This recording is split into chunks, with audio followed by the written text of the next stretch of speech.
now, and I will miss everything that's happening on the chat. So please jump in if you can't see things, if you can't hear me, so I can go back to the main screen. Very good. Let me see if this is working.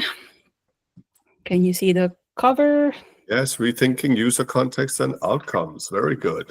Great. So probably the longest title we've ever done, Paula. It's very good. I'm a content person. I like long titles.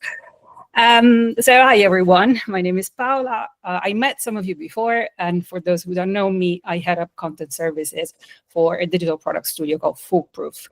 I'm based in the UK. I've been working in content and content technology since the web became a thing. And I've bumped into personalization several times.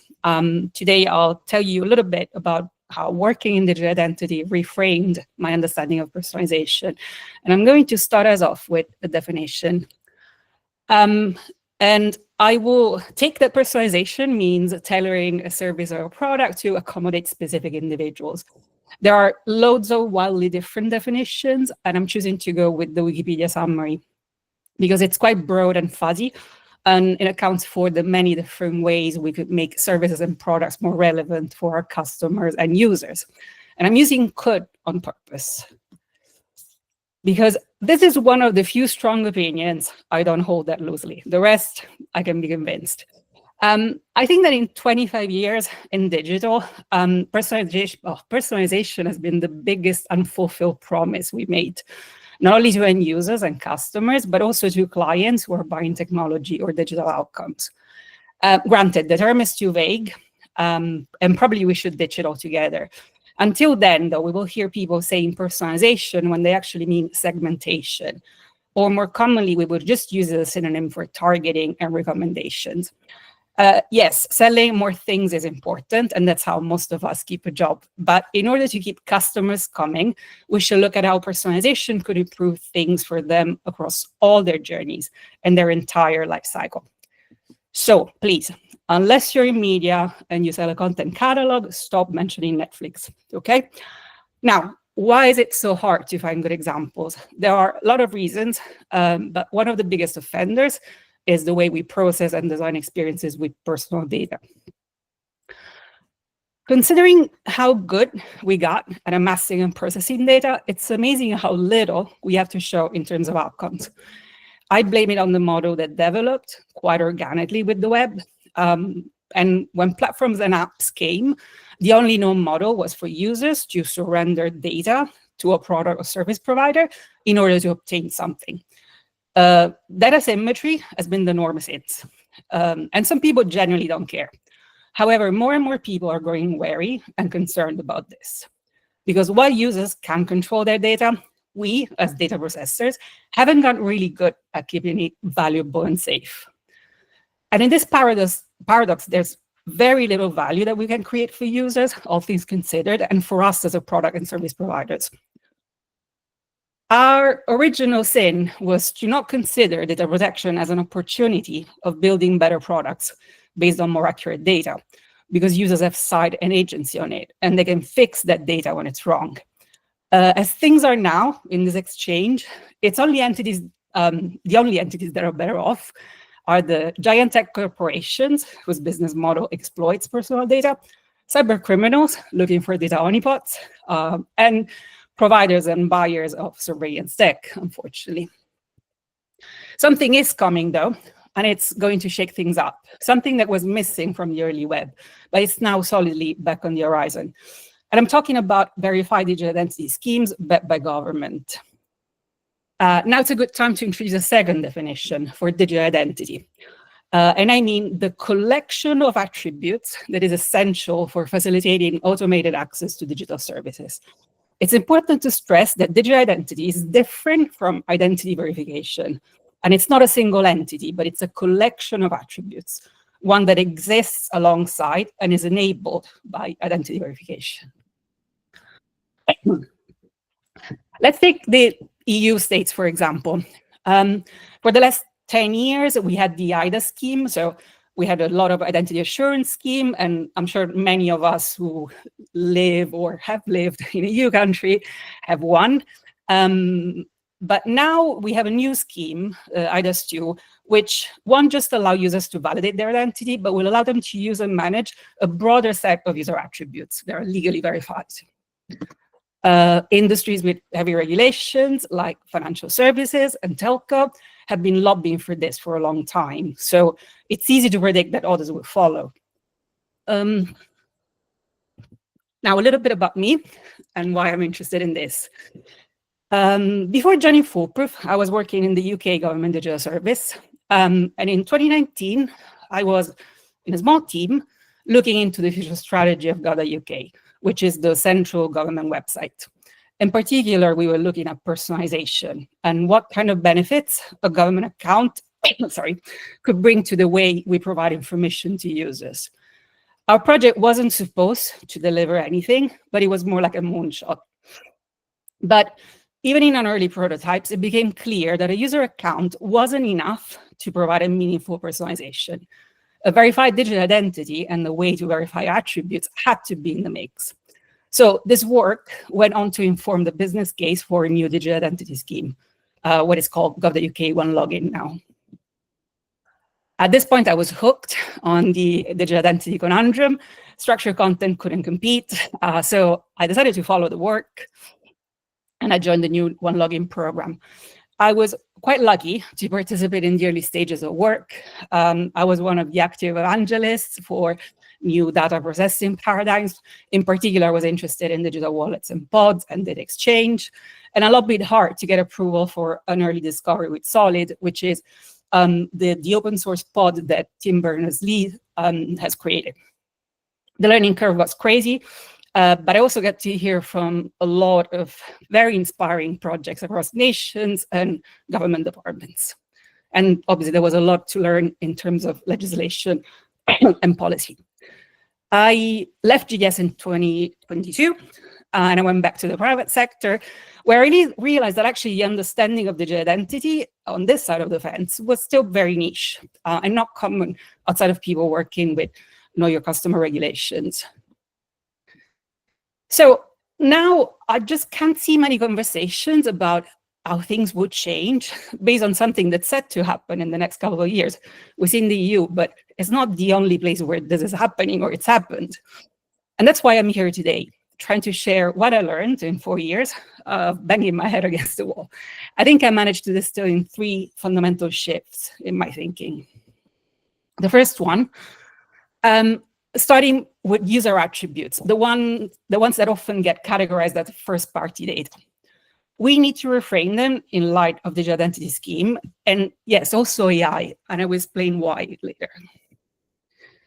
I came up with 4 broad categories eventually, and they allow me to talk about attributes in a way that highlights transparency and reliability of the data we hold about users. And also to introduce some data protection concepts that I think were missing from the conversation. And those 4 attributes, those 4 types are quite common, so I will quickly breeze through these. Types is the most important distinction. When we deal with customer or user data, we're either capturing a signal from a system or from a device, or a piece of data that users are willingly submitting, a claim. What is the most important distinction? Users can only control claims, at least before they submit it. Signals are automatically captured when 2 systems interact. And yet, the overwhelming majority of what we call personalization today is based on signals. We track, we infer, and we assume. User profiles are filled with data points driving personalized experiences, but users have absolutely no control over them. For instance, I'm sure that you had similar experiences, but I'm having a really hard time trying to convince Netflix that I do not have a long-lasting interest in true crime. And that was just a guilty pleasure when I was poorly last year. Then we have the source, and I already mentioned systems and devices. The third entity can be identified with the human making the claim and providing the attribute. And I'm specifying human because we are in an age of agentic AI. We're seeing a lot of people in this conversation today who are not real. They're just agents. And I think that this will force me and us to rethink the concept of holder if there is an exchange of data at one point between these 2 entities. Probably my nightmare is thinking about a digital twin or an assistant providing my medical history when I'm signing up for a new insurance policy and then maybe starting elucidating. That would be not good. We then move to the privacy spectrum, and it's the level of privacy that's afforded to users by the combination of attributes required to access something. If you're familiar with GDPR or similar regulations, this is what the data minimization principle is concerned with. This principle doesn't just acknowledge that users might have different attitudes at sharing their data with us, but even if they're really willing, once that data is shared, it has a cumulative impact on that individual's privacy. And as things stand today, we are responsible for it, at least if you live in a GDPR regulation. So the vocabulary here comes straight from a W3C standard, which we'll mention later. And it was obviously developed to trip non-native speakers like me. So bear with me while I struggle to list the types. And starting from the bottom, in some cases, it's vital to ask for highly correlatable data. Imagine fulfilling a prescription of a powerful drug. Some services might even require a user's physical presence to complete a journey that you started on a digital channel. This data, once it's acquired, allows us to identify unequivocally an individual. But it's a minority of us and our clients that offer products and services that require that big of a dent in someone's privacy. In most cases, we deal with data that's correlatable via collusion. That is data that, combined with other data points, can easily form a precise picture of an individual. A shipping address for a purchase, a billing address for a subscription, those are pretty common data patterns. However, they also make a lot of our databases big honeypots for criminals who are interested in digital identity fraud.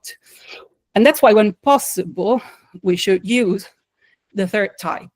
And by that, I mean a sort of zero knowledge proof, because in some cases, we don't need to hold data about users.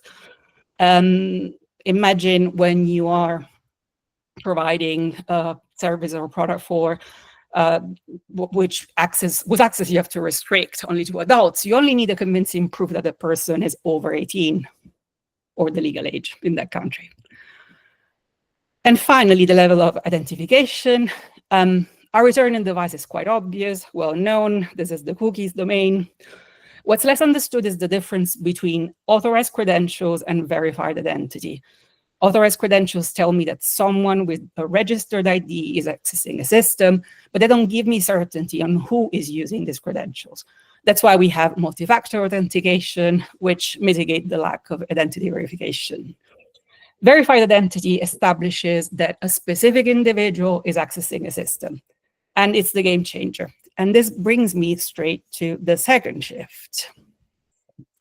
Now, we've established categories of data based on their reliability. Let's see how digital identity allows us to trust part of that data, the claims submitted by holders. If we want to validate someone's claims, we need to operate in what's called a trust model. Think of it as a framework with a set of rules and standards that organizations agree to follow. We're not talking about a technology here, but for today, I will use a W3C specification, the one that I mentioned before, verifiable credentials. Because I'm old school, because I like W3C specs, and I think the standards are the only thing that's keeping us from completely ruining the internet. This is a high-level look at the model behind the specs, and there are three main entities: the issuer, the holder, and the verifier. The issuer is an entity that is authorized within this trust model to issue a credential. That will be typically government organizations, healthcare providers, financial institutions, schools, etc. These entities use a combination of methods, such as cryptography and specific schemas, to prove that they're competent to issue a credential. Then we have the holder, the entity who owns, manages, and submits credentials. The credentials are tied to a subject, which can be the holder, or it could be somebody else. There are many cases when we create transactions for other people, our children, someone in our care, or someone we have power of attorney over. And finally, we have the verifier. As the name says, they verify a credential and they ensure that it comes from a competent issuer, that it hasn't been tampered with, and that it's still valid. A credential can expire or it can be revoked. The verifier is usually the service product provider, and they have a big incentive to ensure that the credentials submitted are authentic. Imagine a bank that's handling a mortgage request, a mobile company selling a phone plan, or an employer running pre-employment checks. What's interesting is that in this model, the same companies verifying credentials could be the ones issuing them in other cases. So you could easily have those icons flipped. Now, let's look at a possible workflow. In this case, we have someone who wants to apply for a job requiring certain qualifications. He makes a request to his university to obtain a proof of his master's degree. The request is successful, so he can share with the prospective employer what is called a verifiable presentation. That is a collection of credentials. In this case, name, passport number, residence permit, and is freshly validated proof of academic title. To describe what happens next, I need to introduce a last concept, the verifiable data registry, which is the system that mediates the creation, the verification of identifiers, the cryptography needed to verify them, and then other elements and metadata, like the schemas that define the types of credentials that can be verified. They also have a revocation registry where they list the credentials whose previous verification has been revoked, and so on. Thanks to this data registry, the prospective employer can make sure that the verifiable presentation shared by the holder is authentic and valid. This is the proof that seals that trust in that data. And this is how in the future we'll be able to tackle fraud better in the digital world.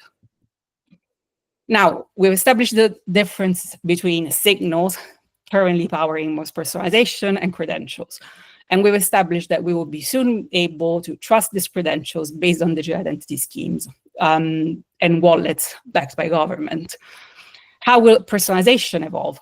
I think the biggest prize will be in offering customized experiences and removing friction for users with rule-based automation. Back to the 2019 personalization project in government I was telling you about. We did a lot of research, we designed and prototyped a lot, and a lot of this was wrong. However, it allows us to establish that there was a spectrum of personalized outcomes based on how much we could trust the data we hold and how much automated decisioning we could allow in the flow. So going back to my initial provocation, recommendations fared pretty low in that spectrum because they're mostly based on signals and context. In the case of government, they're based on a recommendation engine that works on topical taxonomies and a knowledge graph that analyzes paths across the pages for similar journeys. But it doesn't really rely on other cookies data because the last thing you want as a government is to recommend a page for filing for a divorce because you spotted a returning user, but the returning user is actually the unsuspecting spouse or the other spouse. As we were brainstorming, we found that the biggest prize was in all the design patterns that allowed us to dynamically aggregate data and content and generate a personalized flow. In this case, we reimagined an existing design and content pattern called the step-by-step guide to automatically query and submit data across different domains. Gov.uk is just a central website, but it's not connected to all the backend government systems where the transactions actually happen. So this is where signals couldn't be used anymore. We needed highly trusted data to and rely on verified claims.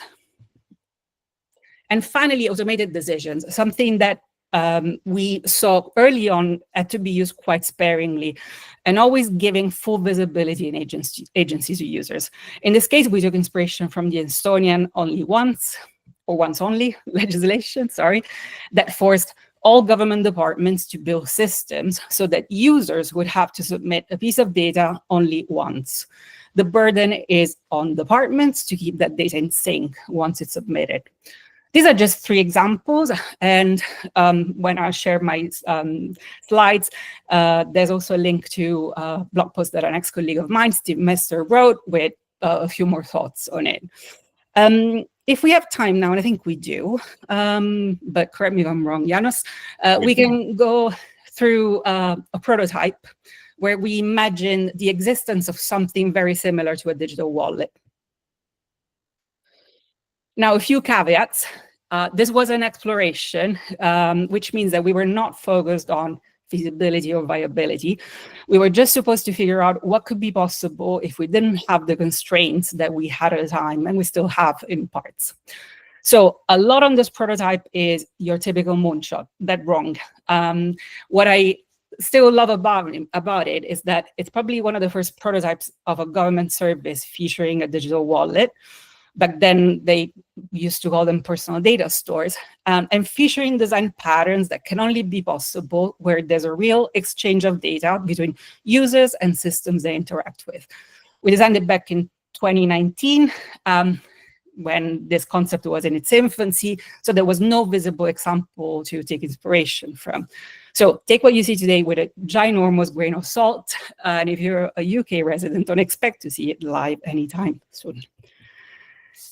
So this is what you find today if you're someone who needs to apply for benefits following health issues. The guidance is actually pretty well written, but there is a maze of policies and services offering benefits.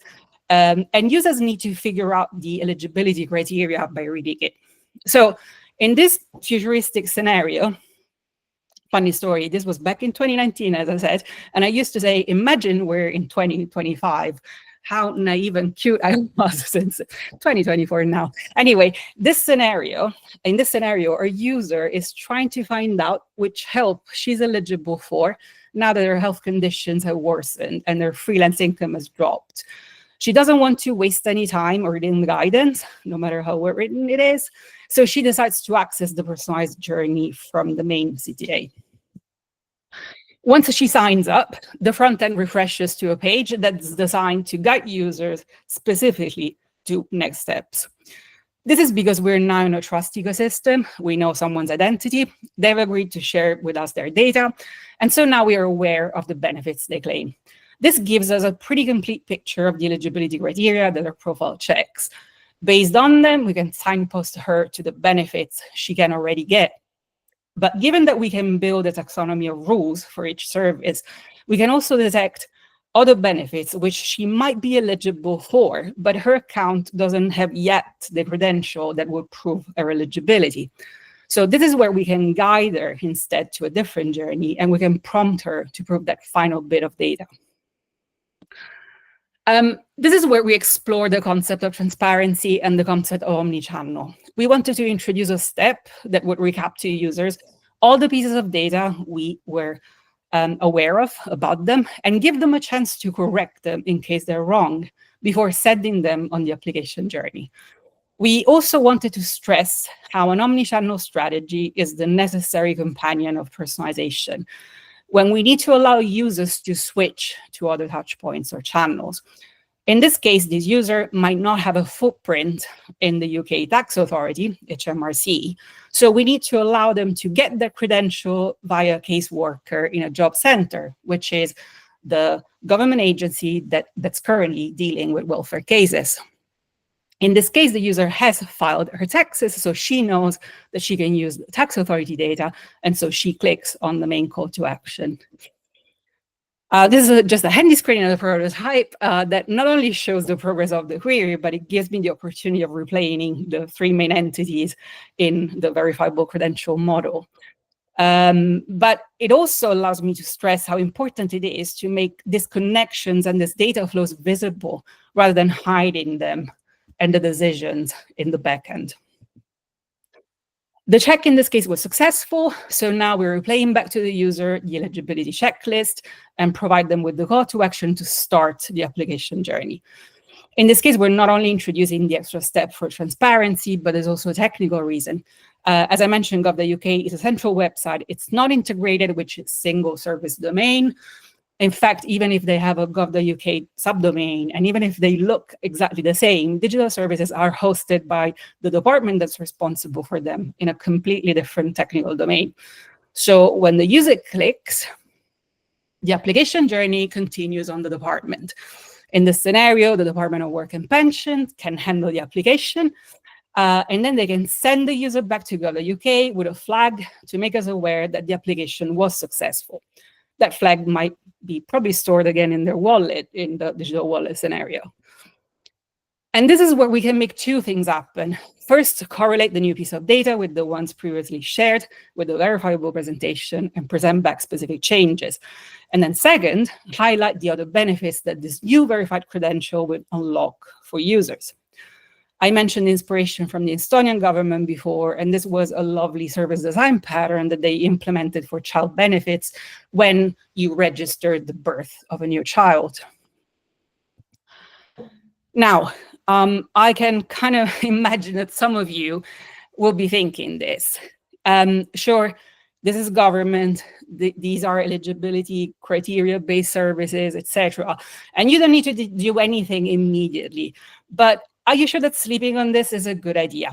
Let's have a look at headlines just from the last month. So these are things that I spotted on my radar. I'm not heavily involved with the digital identity bubble right now. I just get signals every now and then. But I saw this interesting news from Ticketmaster, was Rethinking part of their proposition based on the fact that once a ticket is held in a digital wallet, it could possibly interact with other data points. Then there is a really cool proof of concept of a payment requiring ID verification done by a POS and an Apple Watch. And I haven't checked if I can play it, but probably I can, so I won't try to do it. But again, there will be a link in the notes. And finally, an announcement, which I will have to translate. So since yesterday, actually, 50,000 users in Italy have access to the first rollout of digital wallets through the government app. Then it will be slowly rolled out to the entire population. But so we're 2 years ahead of the 2026 deadline that I mentioned before. So the one that set up the legislation on digital wallets. So yeah, I would not sleep on these changes. And I think I am done, and I can come back to the main. All right. Thank you for that. No worries. So we have time, as it says on the slide. If you want to stop sharing, Paola, then you can perhaps see everybody. But that was really interesting. Thank you so much. Let's just open it up for questions, comments, reflections. Did you want to start, Sana? I kind of thought I saw the body language. Yeah. Why not? No, great presentation. Thank you so much, Paula. And I'm glad that you brought up some of the important aspects around identity and trust, and how we only want to use the data that the customer really knows that we are collecting about them to simplify, rather than, signals that no one really understands, how you got it, how you determined what their intent is and what they want to do. Now, you did mention at the beginning of the presentation that there is a connection here to AI, and how some companies are starting to use AI to take those signals and make determinations about the customer. And what's your perspective on that? And can AI also have a role to play in digital identity when it is the claimed data that we are looking at? Yeah, this is something that I'm following not too closely, but there are some headlines that I got that got me interested, and I think that they're the right direction. So obviously with AI, because it's new, let's call it technology. I wouldn't even call it technology, but the regulation of it will be obviously the hardest part. I think that just this morning I was reading about the proposal of someone is proposing to create a watermark for AI. But someone else actually mentioned, you will need fingerprinting for AI. To your point, you need to understand the source of data, understand how you got to that decision. And with those type of neural networks, it's all probabilistic, right? So it's really hard to understand how you got to that. So I think that fingerprinting would be really useful, because then you can go back to the initial model that was used. So you can understand, you can look a little bit more in the black box that AI is. And that's the problem, right? I mean, if we have automation, if we have decisions, if we have anything that will impact an outcome decided by technology, we need to be able to control how that happened, or go back to understand how that decision was made. So that's my take, I guess. I'm very pro regulations, as you may have imagined at this point. That makes sense. Thanks for that. Thank you. Any other questions, comments? Just to keep you calm, Paola, we didn't have anything in the chat, so you did well. Thanks for taking us through it. I think most of the call here are more private sector than government. So I was glad you weaved that in also with Ticketmaster and a few other examples there. Anybody else has comments or reflections on this hot topic, but also kind of an evergreen through 10 plus years?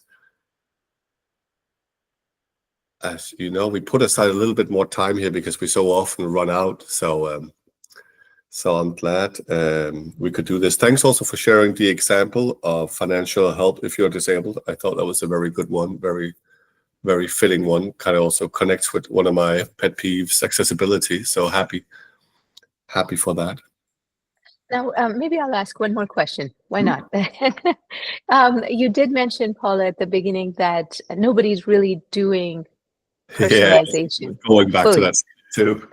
I liked what you said about that, and I think there's two aspects of it. That there is a spectrum of how much you can do with personalization, depending on what kind of data you have, where exactly you're implementing personalization throughout the customer journey. It's not a binary question or answer anymore. It's how much. It's gray.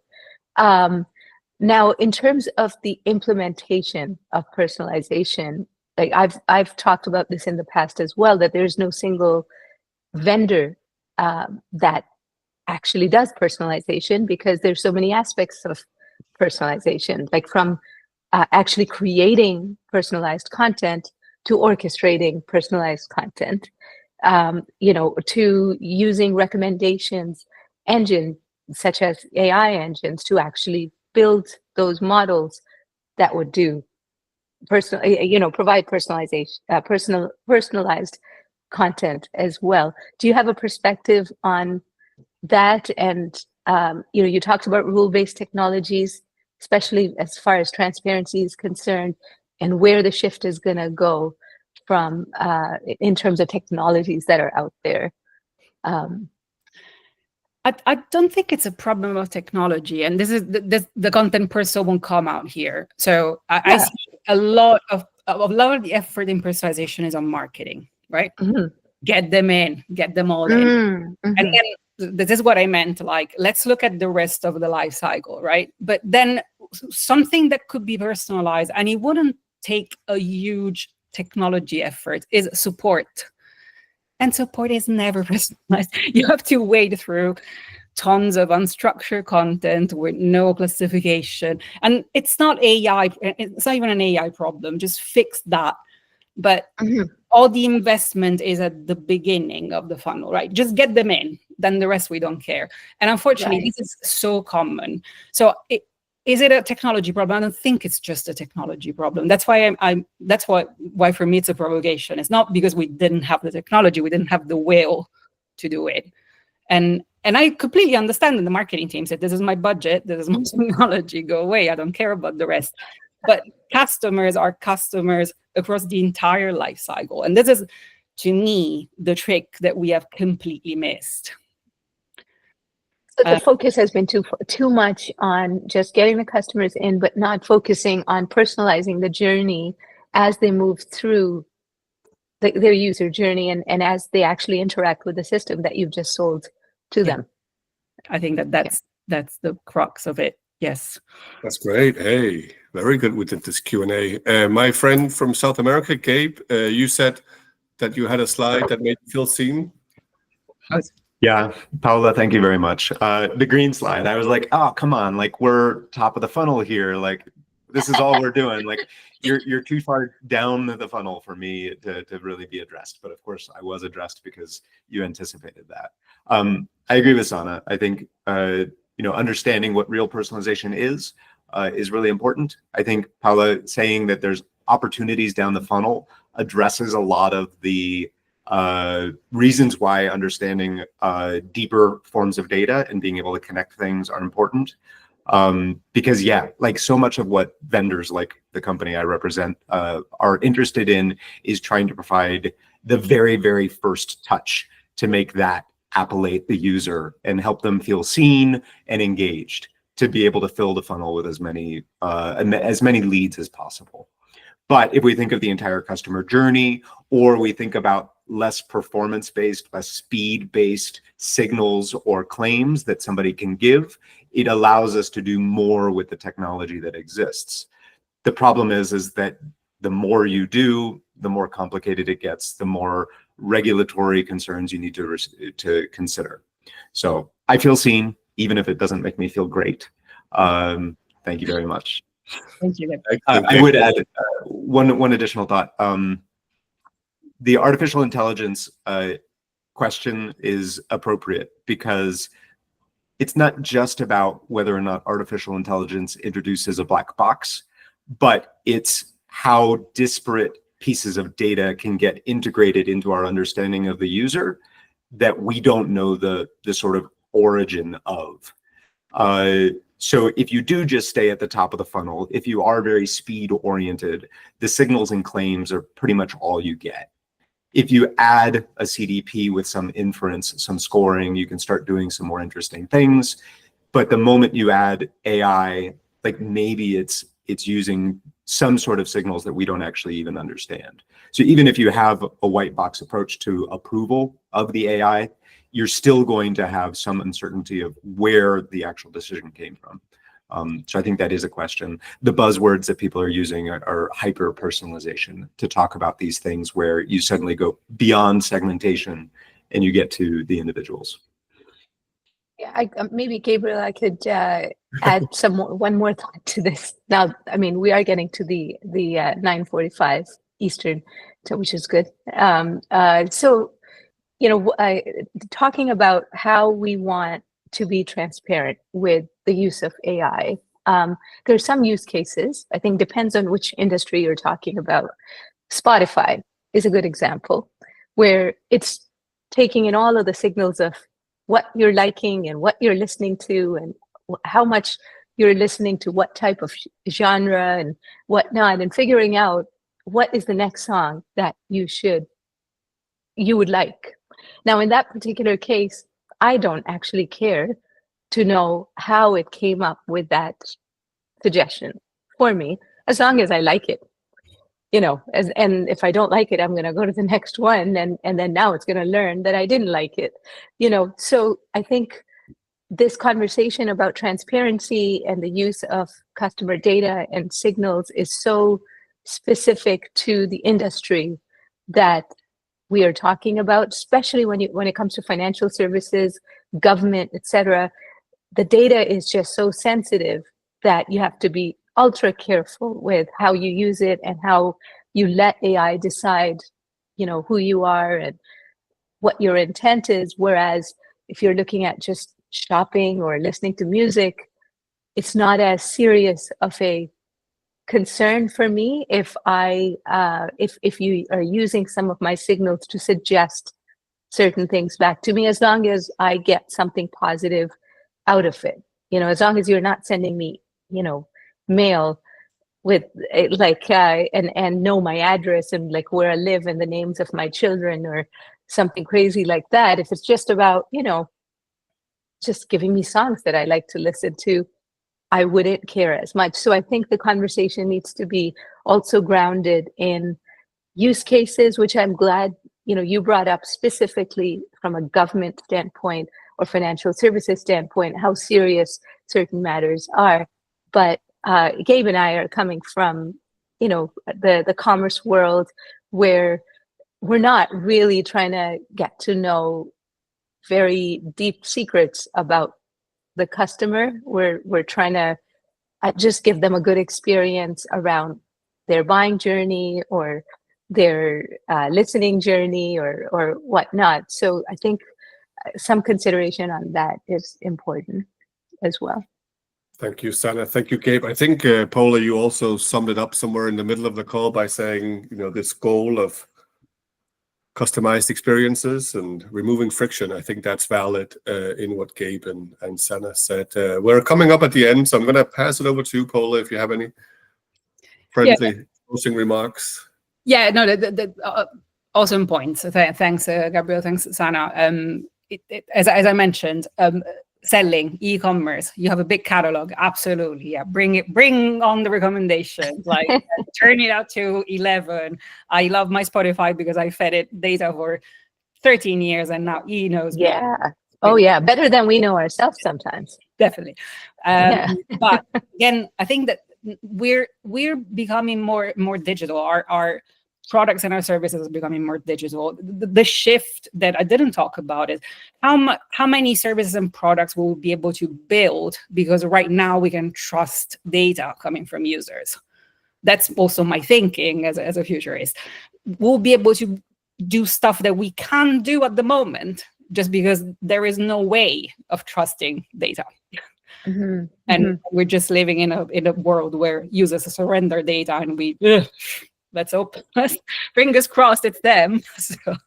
So I think that those are the questions that are open for me. What other stuff could we do with something that's becoming a reality right now in many countries? Thank you, Paula. Thank you, everybody who found the time to participate, whether morning, like Sana said, or afternoon. Really appreciate it. Thanks for sharing with us, Paula. Good to see you again. I'll do my very best to type this up and dive into the W3 standards and honeypot for criminals and some of the other things that was just mentioned in passing. Thank you. Have a great rest of your day. Thank you. Thank you, Paula. Thank you. Bye-bye. Bye.